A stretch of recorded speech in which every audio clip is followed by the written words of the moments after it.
aqoonyaha kan dhiirigelintan ardayda u keenay iyo abaalmarintan uu macallimiinta u keenayna aad iyo aad baan uga mahadcelinaynaa sidaas ardayda dhigata dugsiga hoose dhexe ee magaalada Faraguul iska soo xil saara Axmed Cali waa ninkii ugu horeeyay aad iyo aad baan uga mahadcelinaynaa Axmed Cali Maxamed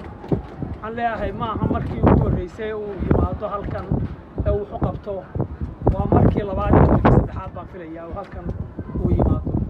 dugsiga hoose dhexe ee magaalada Faraguul ee degmada Garadag ee gobolka Sanaag ayaa xafladu soo agaasimay waxa hadyado kala duwan lagu gudoonsiiyay ardaydii kaalmaha hore ka galay imtixaanaadkii galbaday xafladan oo abaabulkeeda iyo dhicitaanka qabsoomideeda lahaa aqoon-yahan Axmed Khadar oo deegaano fog dhicitaanka xafladan iyo maamuuska ardayda uga soo kicitimay ayaa sidoo kale waxa shahaadooyin sharaf la gudoonsiiyay barayaasha kala duwan ee iskoolkan wax ka dhiga munaasabad xafladeedan oo dugsiga Faraguul ardaydiisa u qabtay sidoo kale waxa ka qayb galay xogayaha fulinta dawladda hoose ee degmada Garadag maamulaha wasaaradda waxbarashada ee degmadaasi Garadag waayeel iyo waxgarad kala duwan oo tiro badan waxaana mas'uuliyiintii aqoon-yahankii kala duwanaa ee munaasabadan ka qayb galay hoosta ka xariiqeen sidii dugsigani u hana qaadi lahaa una heli lahaa wax kasta oo uu tabayo dhanka waxbarasho iyadoo gabagabadiina hadyado kala duwan la gudoonsiiyay ardaydii kaalmaha sare ka galay imtixaanaadka iyo barayaashoodii waqtiga dheer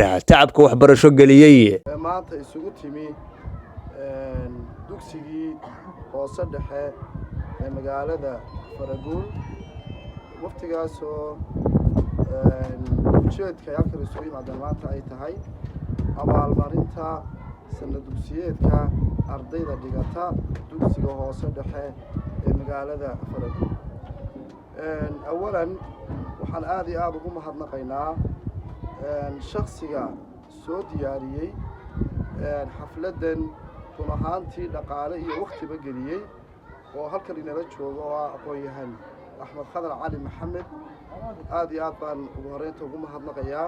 barlabaadka waxaan ugu mahadnaqayaa dhalinyarada kale mahadcelin aad iyo aad u qiimo badan ee nagu soo booqday sanad dugsiyeedka furitaanka sanad dugsiyeedka 2024-2025 nagu soo booqday iyadoo markaa dugsigu uu furan yahay aqoon-yahan Axmed Cali Maxamed baan mahadcelinayaa oo aad iyo aad hawshan soo qaban qaabiyay dhaqaale ahaan cod iyo xuduudba soo geliyay munaasabadan in ma garanaysaa ay qabsoonto dhaqaalena ku bixiyay iyo waliba dhalinyarada la socotay ayana kaga timi xagga galbeedka kaga timi aad iyo aad baan mahadcelinayaa waxaan kaloo mahadcelinayaa gudoomiyaha waxbarashada degmada Garadag Cabdi Mire Axmed waxaan kaloo mahadcelinayaa xogayaha dawladda hoose Maxamed Nuur Axmed 2013 ayaa la dhisay ilaa 2012 waanu shaqaynaynaa laakiin 2013 ayaa runtii dugsiga la dhisay oo aanu ka hawlgalay macallimiintu si toos ah uga hawlgaleen marka waxa weeyaan ilaa iyo maanta 2025 u marayana runtii dhibaato weyn waxay naga haysataa xagga macallimiintu aan ku nalahay anigoo maamulo idin la hadlay ilaa 5 macallin baa ka hawlgala anigoo idin la hadlay oo maamulaha kaliya baa payrollka kaga jira mushaar dawladda ka qaata macallimiinta inta kale tabarucaad ay ku dhigayeen waan dugsiguna wani ilaa ayday ka kooban yahay ilaa 2019 aydarka ayaa ka baxayay 2019 ilaa 2025 aynu maanta joogno waxa ka baxaya aydarka ka baxaya marka waxa weeyaan runtii waxaanu dawladda cusub ka codsanaynaa madaxweynaha jamhuuriyadda Soomaaliland Cabdiraxmaan Maxamed Cabdullaahi Cibro iyo waliba wasiirka wasaaradda waxbarashada iyo sayniska Ismaaciil Ducaale Yuusuf waxaanu aad iyo aad uga codsanaynaa in ay dugsigayagan hoos u eegaan oo maadaama dawladii hore ay dugsigayagan ku guuldareysteen inay macallimiin u qabtaan inay geyr u dhisaan inay magaranaysaa galasyo dheeraad u dhisaan weynaha iyo wasiirka cusub aan ka codsanaynaa maadaama halku dhiga dawladuna uu ahaa waxqabad iyo wada jir in maanta waxqabadka dugsigan ay ka fuliyaan haday kuna macallimiinta iyo mushaar macallimiinta la siinaya tahay iska soo xil saara Axmed Cali waa ninkii ugu horeeyay aad iyo aad baan uga mahadcelinaynaa inta waxa weeliya wixii baahiyaadkii iskuulka waxa ka hadlay maamulaha sidaa uga hadlay weeye ma cabati badninoo cabati badan yeelan mayno waxba cabati ka badani naf male oo waxaa la yidhi odaygu hadduu soorta ku hadlana waa waayaabaali hadduu iska hamsana inuu helaabaa laga yaabaado taa dabadeed waxaynu isugu nimi xafladdana waa xafladuu soo qabanqaabiyey aqoon-yahan axmed cali waa hawl loo baahanaa waa u mahad celinaynaa aqoon-yahanku waa inuu bulshada ama deegaankii ama meeshii uu aqoonta kala yimi haddii wax ku soo celiyo waxay noqonaysaa barbilow waxaanuna jecel lahay inuu noqdo waddo ay ama qurbajoog ha noqdeen ama qorqorjoog ha noqdeene waxa aqoon-yahana ee deegaanka ka soo jeedaa waddo ay raacaan ayuu furay aadna waa ugu mahad celinaynaa aqoon-yahan axmed cali maxamed waxaan leeyahay ma aha markii ugu horreysay uu yimaado halkan ee uu wuxu qabto waa markii labaad iyo markii saddexaad baan filayaa uu halkan uu yimaado waa dhiiranaanshaha waana laga hadlay waana haddii aad xugmaayo wuxuu fahmaad moodaa filan baatee u hesheeyay waa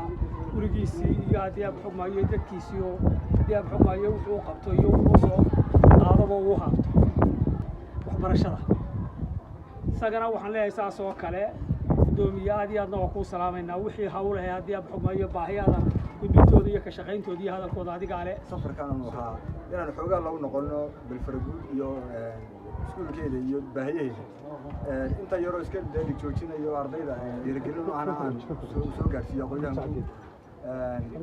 waana waxqabad badan oo muddooyinka ugu dambeeyey oo axmed koley deegaanka ka fulinayey hadday ahaato bugaag hore iyo alaab hore soo gaarsiiyey hadday ahaato qabadka yar ee dhirta iyo deegaanka ka qayb qaatay hadday tahay arrimo kale oo xanaanooyinka iyo aagga soo gaarsiiyey waa nin arrintaa aad iyo aad runtii ugu dhundalooda kana warhaya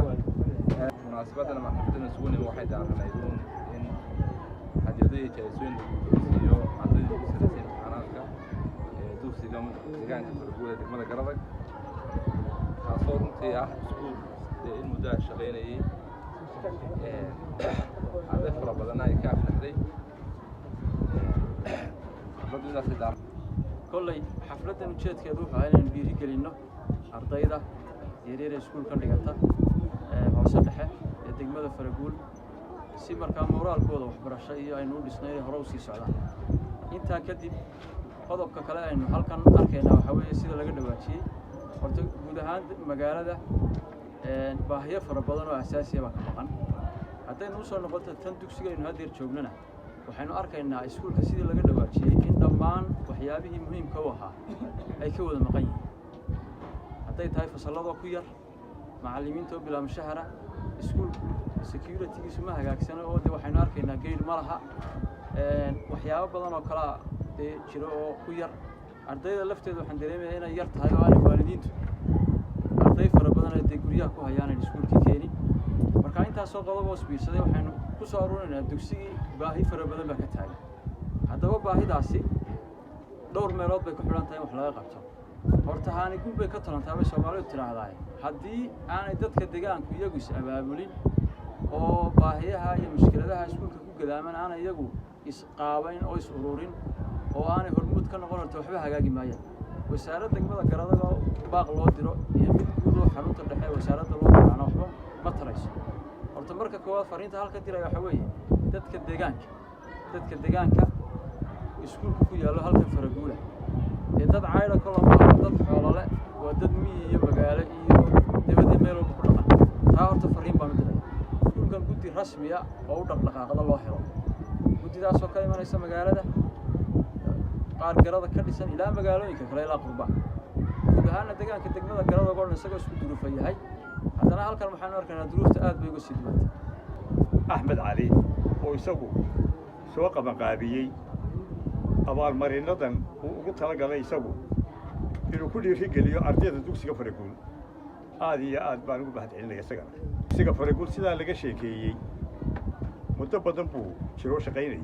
eeradkuna ka soo baxayay caqabadaha jira caqabadahaasuna wasaaradda waxbarashada meel kastaba ha joogtee waa haystaa waase ku kala badan yihiin waase ku kala badan tahay waxyaabaha Faraguul inta badan aanu kala hadalno waxaa ka mid ah tirada ardayda